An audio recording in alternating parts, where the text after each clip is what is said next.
Caffeine energy দেয় না, এটা আসলে এনার্জি চুরি করে। কিভাবে?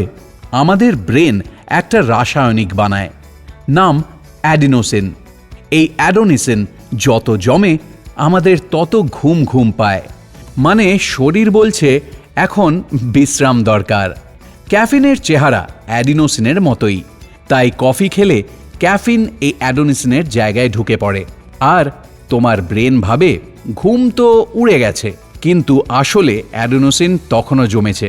আর যখন ক্যাফিনের প্রভাব শেষ হয়, বুম, সব অ্যাডিনোসিন একসাথে আঘাত করে। এটাই সেই কফি ক্রাশ।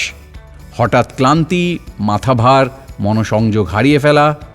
মানে ক্যাফিন তোমাকে এনার্জি দেয় না, শুধু তোমার ঘুমের সিগন্যালটাকে কিছু সময়ের জন্য চুপ করিয়ে রাখে। তাই পরের বারে কফি খাওয়ার আগে মনে রেখো, তুমি আসলে ভবিষ্যতের ঘুম ধার নিচ্ছ।